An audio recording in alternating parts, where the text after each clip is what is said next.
Hello, everybody, and welcome to yet another edition of Paradigm Shift and Educational Comedy. It is my intention to be as quick and to the point about this topic as possible, just for me to practice being less long-winded and more brief. Wish me luck. This will be challenging, of course, because this is me you're talking about here, right? Okay, so I was having a nice little conversation with a fellow deviant artist on DeviantArt about an all too common phenomenon, both on the, in the online world and in the, real physical reality world.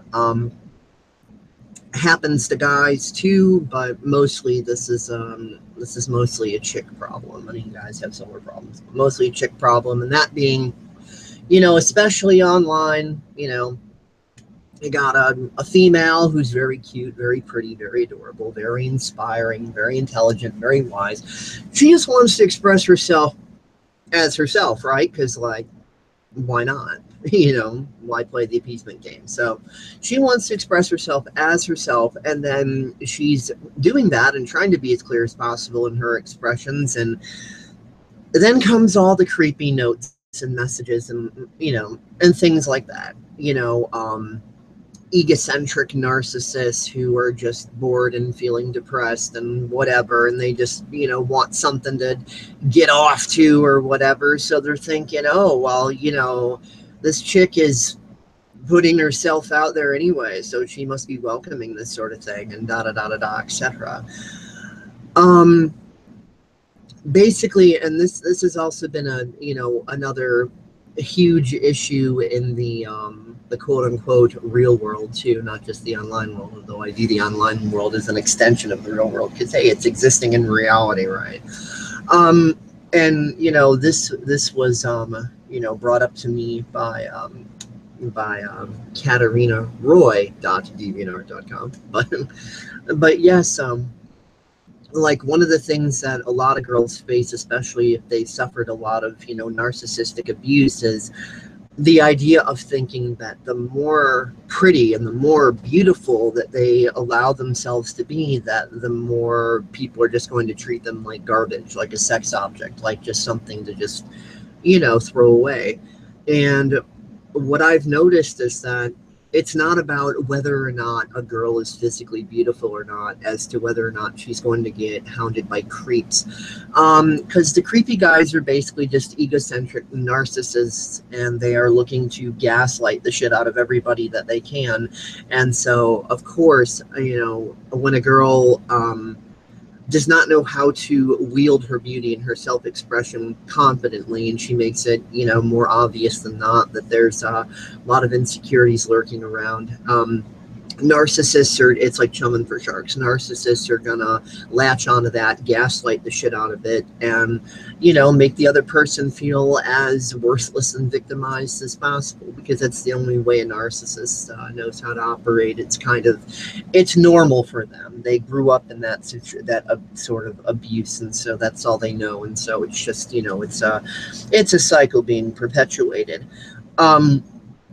So if a girl wants to stop this from happening, she's going to need to learn how to wield herself in a more confident way, so that she is projecting that energy of, uh-oh, this is something the narcissists don't want to deal with. This is too profound. This is too intense.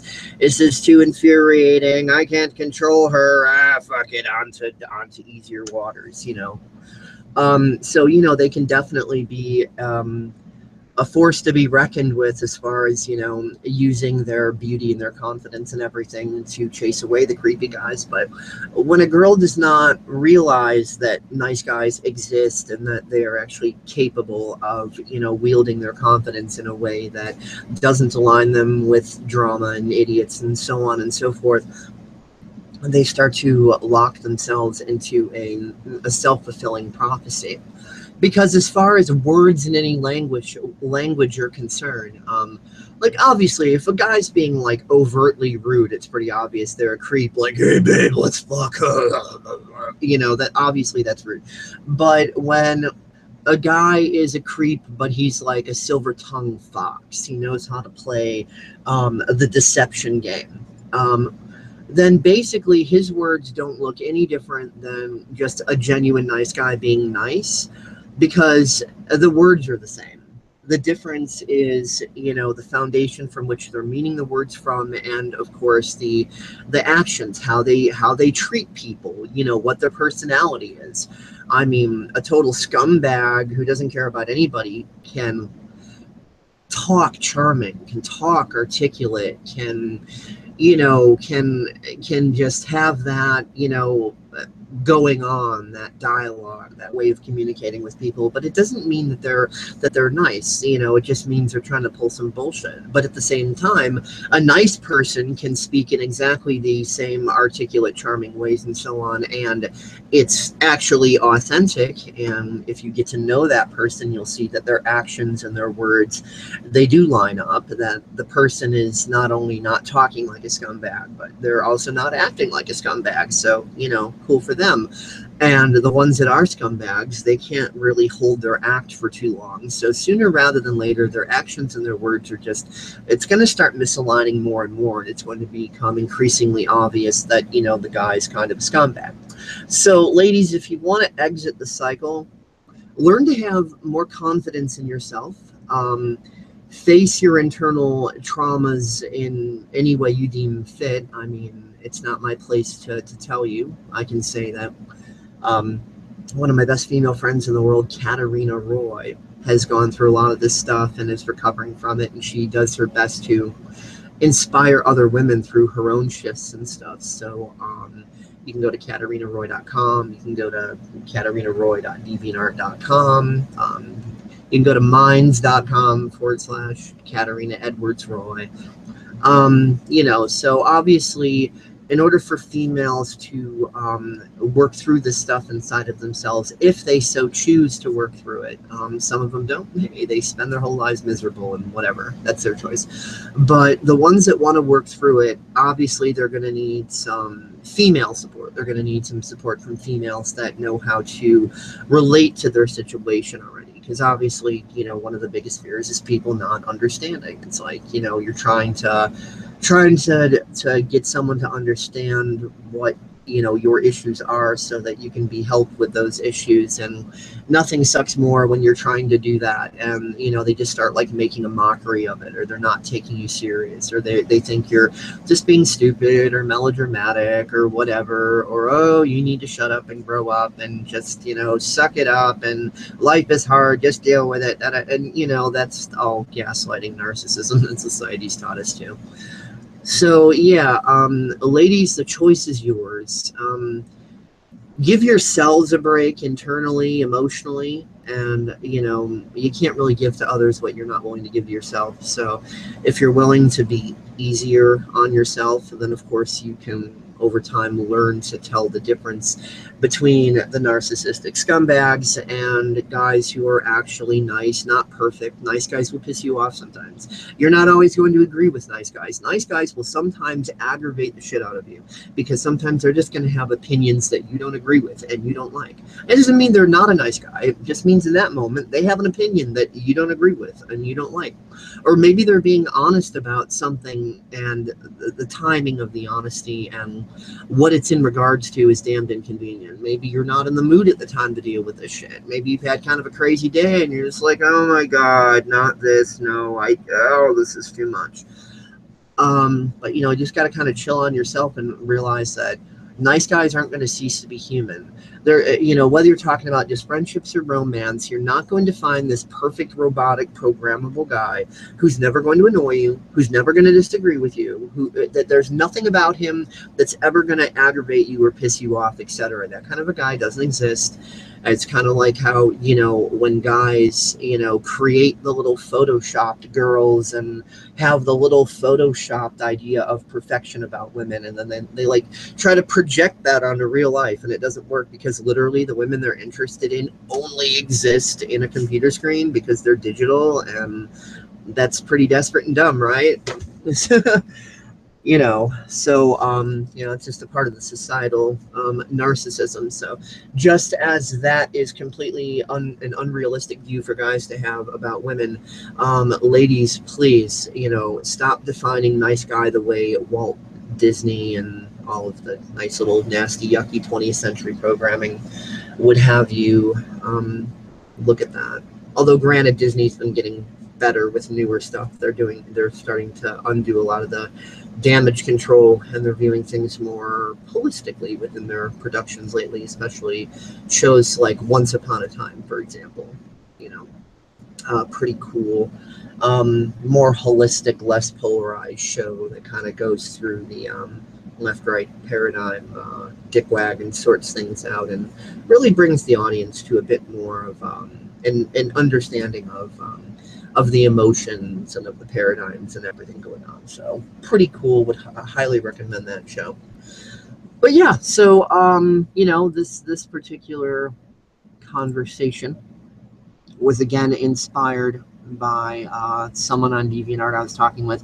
Her name is AutumnAshesHeart, so that's AutumnAshesHeart, and she's a really really cool person as far as I could tell. I don't claim to know her or anything, but she's got a pretty cool gallery up there on DeviantArt. We just happened to kind of get into a conversation about, you know, girls going through this sort of experience, and, you know, especially on DeviantArt, you know, I mean, there's a lot of nice guys on DeviantArt, but there's also a lot of creeps that, you know, will drop notes and do creepy stuff. Yeah. So, you know, that's kind of what started my inspiration for this video. And then I was thinking about like what Katerina said the other day about girls actually having a fear of their own beauty because they think, oh my God, if I'm too beautiful, then I'm going to be treated like a sex toy, just completely disrespected, and no one's going to take me seriously.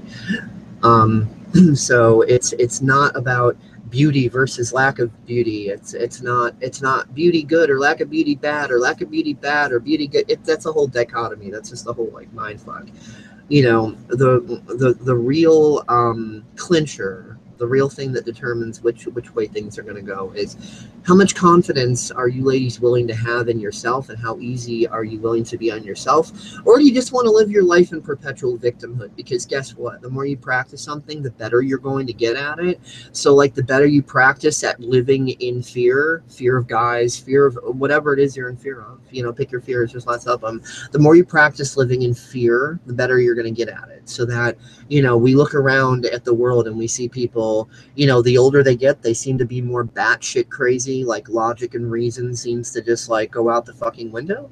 That's because the more decades they practice something, the better they get at it. So when you've got decades of practice of being neurotic and fearful and thinking the worst of everything, and oh, guys are the enemy, girls are the enemy, oh, Democrats, Republicans, this, that, like, does it, like, any of you that it actually shocks you that the world is so divided right now? Why does it shock you? Honestly, it should not shock you. Look around at the obvious hiding in plain sight. It's pretty understandable that as addicted as people have gotten and practice people have gotten with clinging on to their victimhood and their fear and viewing all the positive stuff they actually want as this enemy that they're raging against, because they believe that, oh, well, we want it, but that's delusional, that's a fairy tale, that can't really exist, so we can't go after what we want because then that's danger because it doesn't exist. We're setting ourselves up for a trap, and the only real reality is war and hate and fear and victimhood and da-da-da.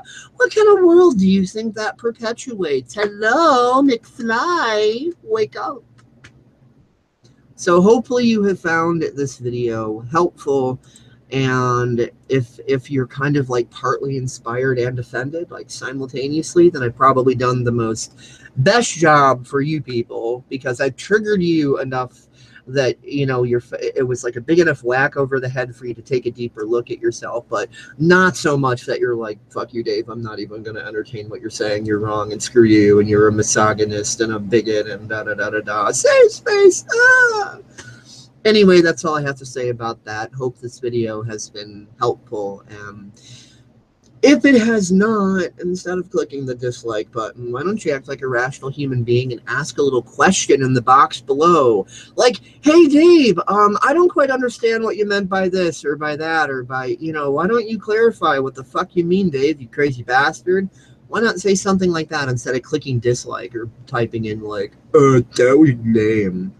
Well, cool. Glad you think it was lame. Want to tell me why so I can improve myself and be less lame in the future?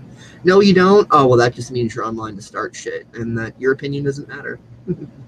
Anyway, have a great day. Catch you later. See ya.